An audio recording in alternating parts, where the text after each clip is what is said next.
قرآن سے ہم ضروری چند مسائل، چند ضروری عقائد جو اہل حق کی شروع سے چلے آ رہے ہیں وہ ہم سننے کی سعادت حاصل کرتے ہیں۔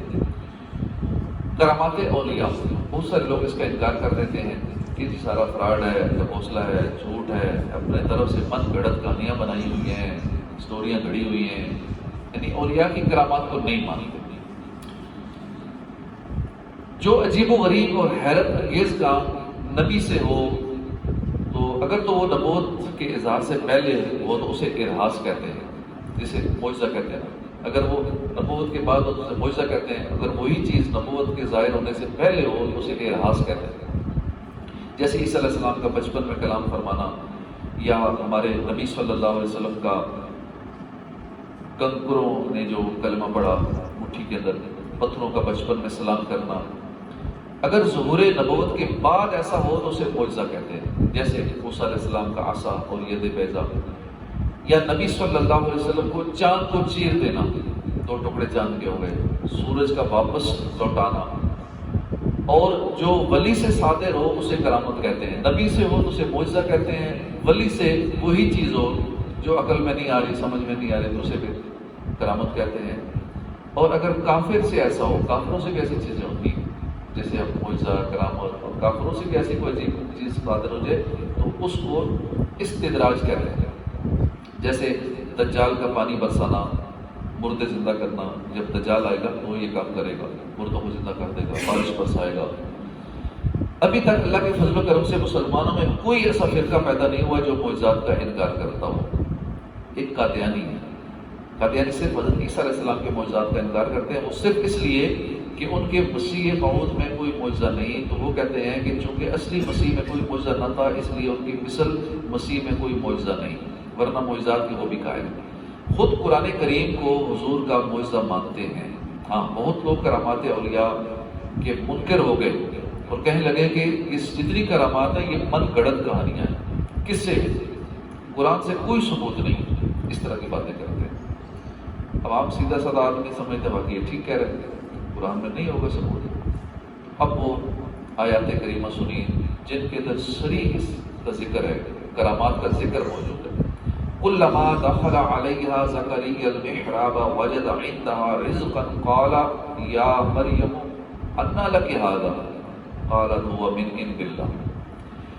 جب مریم کے پاس زکریا علیہ السلام آتے تو وہاں بے موسم پھل ہوتے، جیسے آج کل کا موسم ہے، اس موسم میں آم نہیں ہے، اب آم نظر آ جائے تو کتنے حیرت کی بات ہوگی۔ اس موسم میں مالٹے نہیں ہیں، مالٹے نظر آ جائے تو کتنی حیرت ہوگی، کوئی مالٹے کھا رہے، موسم ہی نہیں۔ اب اس ان کے محراب میں جہاں پہ وہ رہتی تھی حضرت مریم، تو وہ بے موسم پھل پاتے۔ حضرت زکریا علیہ السلام حیران ہوتے کہ یہ کیا معاملہ ہے کہ آپ کے محراب میں آپ کو پھل ملتے ہیں، وہ بھی بے موسم کے پھل ملتے ہیں، کہاں سے آتے ہیں؟ تو بولی کہ قالت هو من عند اللہ، کہ یہ رب کے پاس سے ہے۔ وہ بولی کہ یہ رب کے پاس سے ہے۔ حضرت مریم بنی اسرائیل کی یہ ولیاں ہیں، اللہ کی ولیاں ہیں، اور یہ ان کی کرامت بیان ہوئی ہے کہ مقفل کوٹڑی میں، جس کوٹڑی میں تالا لگا ہوا ہے، اس میں بے موسم کے پھل وہاں کیسے پہنچ رہے ہیں؟ ایک تو پھل پہنچ رہے، دوسرا بے موسم ہی پہنچ رہے۔ تو یہ ان کی کرامت تھی، کیونکہ ولیاں ہیں، اور یہ چونکہ خلاف عادت چیز ہے نا، ایک عجیب و غریب چیز ہے، ایک تو پہنچ کے تالا لگا اور چیز اندر پہنچ جائے، اور دوسرا بے موسم کی ہوتی کرامت ہے۔ یہ سمجھ میں بات نہیں آتی، کرامت کہتی ہے اس کے جو سمجھ میں نہ آئے،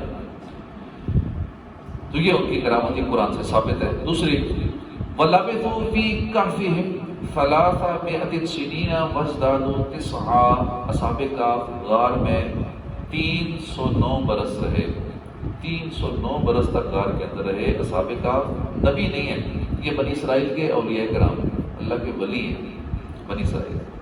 تو یہ ان کی کرامت قرآن میں بیان ہوئی ہے۔ اب یہ کرامات سن کر بھی وہ کہے کہ کس سے کہانیاں، جھوٹ ہے کرامات، تو یہ تو قرآن سے ثابت ہے۔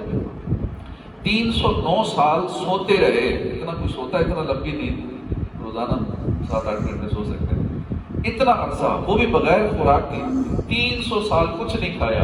یہ بھی کرامت ہے، بندہ رہ سکتا ہے 300 سال بغیر کھائے پیے اور فنا بھی نہیں ہوئے، حالانکہ وہاں غار میں مٹی میں رہے، فنا بھی نہیں ہوئے، مٹی تو بالکل ختم کر دیتی ہے جسم کو، تو یہ بھی ان کی کرامت ہے۔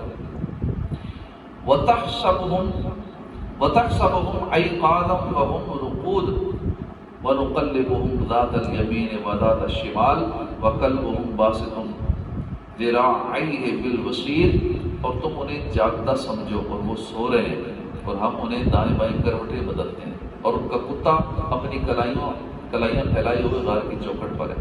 اس آیت میں اصحاب کہف جو اولیاء ہیں ان کی 3 کرامتیں بیان ہوئی ہیں۔ ایک تو جاگنے کی طرح اب تک سونا، 309 سال تک سوتے رہنا، ایک یہ کرامت ہے۔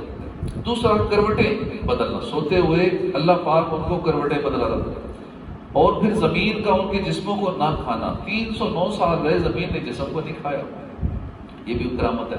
پھر بغیر کھائے پیے 309 سال گزر گئے، یہ بھی کرامت ہے۔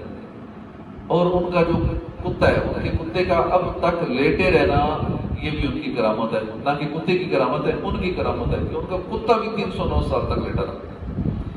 قال الذي عنده علم من الكتاب انا آتيك به قبل ان يرتد اليك طرفك، اور بولا کہ وہ جس کے پاس کتاب کا علم تھا کہ میں تخت بلقیس آپ کے پاس لے آؤں گا آپ کے پلک جھپکنے سے پہلے۔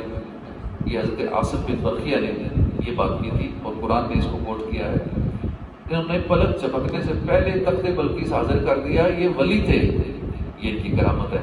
یہ کرامت یہاں بھی قرآن سے ثابت ہوئی۔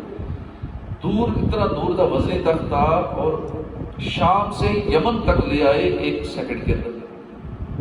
فانطلق حتى اذا ركب في السفينه حرقها قال اخرقتها لتغرق اهلها۔ 15 سورہ کہف کے اندر دونوں موسیٰ اور خضر علیہ السلام چلے یہاں تک کہ جب کشتی میں سوار ہوئے تو خضر نے کشتی کو توڑ دیا۔ موسیٰ علیہ السلام نے فرمایا کہ کیا تم نے اس لیے توڑ دیا کہ کشتی والے ڈوب جائیں؟ اس آیت کریموں میں خضر علیہ السلام جو کہ غالباً کسی قوم کے ولی ہیں، ان کی کرامت بیان کی گئی کہ انہوں نے کشتی توڑ ڈالی مگر کشتی نہ ڈوبی۔ حالانکہ کشتی میں سوراخ ہوتی ہے، کشتی ڈوب جاتی ہے، کشتی ٹوٹی ہوئی نہیں ڈوبی، یہ ان کی کرامت ہے۔ حالانکہ موسیٰ علیہ السلام کو خطرہ پیدا ہو گیا تھا کہ کشتی توڑ دی تو ڈوب جائے گی، لیکن نہیں ڈوبی، یہ اللہ کے ولی ہیں، ان کی کرامت کی قرآن میں بیان ہوئی ہے۔ وَأَمَّا الْغُلَامُ فَكَانَ أَبَوَاهُ مُؤْمِنَيْنِ فَخَشِينَا أَن يُرْهِقَهُمَا طُغْيَانًا وَكُفْرًا۔ حضرت خضر نے فرمایا کہ اس بچے کے ماں باپ مومن ہیں، ہم نے خوف کیا کہ وہ انہیں سرکشی اور کفر پر چڑھا دے۔ اس آیت میں حضرت خضر کی یہ کرامت بیان ہوئی ہے کہ انہوں نے مقتول بچے اور اس کے والدین کے انجام کو جان لیا کہ وہ مومن رہیں گے اور یہ کافر ہوگا، حالانکہ یہ علوم خمسہ میں سے ہے، لیکن پھر بھی جان لیا، یہ ان کی کرامت ہے۔ وَكَانَ تَحْتَهُ كَنْزٌ لَهُمَا وَكَانَ أَبُوهُمَا صَالِحًا۔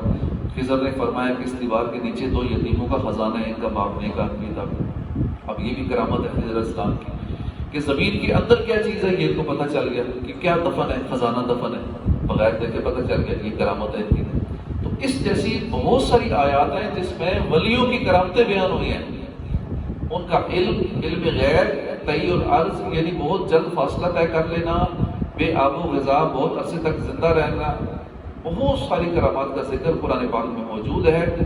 اب بھی اگر کوئی کسی کا ذہن خراب کرے کہ کرامات یہ سارا حوصلہ ہے، قصے ہیں، کہانیاں ہیں، ایسا کچھ نہیں ہے، اور پھر سیدھے سادھے لوگ ان کی باتوں میں آ جاتے ہیں اور کئی لوگوں کا بیچاروں کا ایمان برباد ہو جاتا ہے۔